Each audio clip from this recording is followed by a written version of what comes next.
Okay, I'm here with Matt Schlapp, who I didn't get a chance to interview at CPAC, but I've brought my badge from CPAC, so I'm here to interview you. He had a great speech here in New Hampshire, very well received. Thank you. It was great. It's an honor to be here. Anytime you get asked to go to New Hampshire to give a political speech, that's a high honor. Now, there's something you said in this speech that really jumped out to me about owning the truth. And I wanted to tell you a story and get your reflection on it. I had a couple of assistants this year at CPAC, and we were all credentialed. We were watching the president's speech, and one of my assistants was not really into politics, but he had a reporter next to him and was watching her tweets and reading what she was saying. He was flabbergasted, saying, "I'm there. This isn't what was being said," and yet it's put out as fact by the media. And that I happened think to us at CPAC a lot. It must be very hard. The left moves so fast to, they love this word narrative, to control the narrative, which is kind of a way of saying lying. Where we had an episode at CPAC, which I think you're referring to, where they said somebody was on the stage and talked about Mexican immigrants and the crowd booed.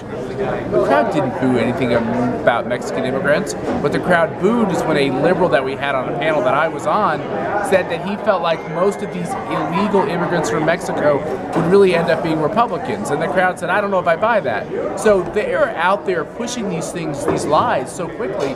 We've got to be a lot better at responding quickly as well. And that's one of the things about President Trump with that Twitter account. Yes. He gets a narrative out there, he does. A bigger narrative than the media gets a chance to put out. And that's why I think they hate it so much. And it's the ultimate democracy. I mean, you get to actually hear what's on the mind of your president on a very regular basis. And for all these politicians that are used to staffing out through a lot of staffers, everything they say, everything's so careful, Trump just tells us what he thinks, and I think it's revolutionary. Now, you talked about politicians meaning what they say. Yes. Donald Trump has been very big on making promises and keeping them. Do you think it's because he's a conservative like us, or do you think it's more like he's with his customers and he's satisfying us because that's his background? It's a great question. I actually think that Trump has always had conservative instincts, and people would say, well, is he a conservative? And I said, well, let me see him govern.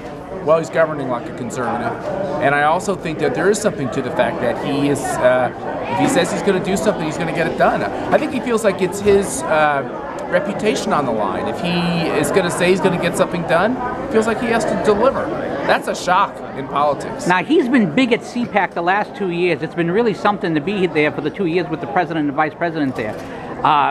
How has that been? It has to be a great draw for you. It's wonderful for the country. It's wonderful for the conservative community. I will say personally, you said I've seen how hard you work at CPAC. It's a rather exhausting thing. And then you have the president come and you have all the Secret Service and all that kind of chaos behind the scenes. And then he walks out and makes political history with his from the heart comments. And I think it's doing a lot to bind us together as a movement.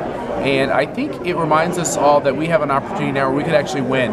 Not just complain that we don't get things done, but actually get them done. To me, that's pretty exciting. Well, I think that big economy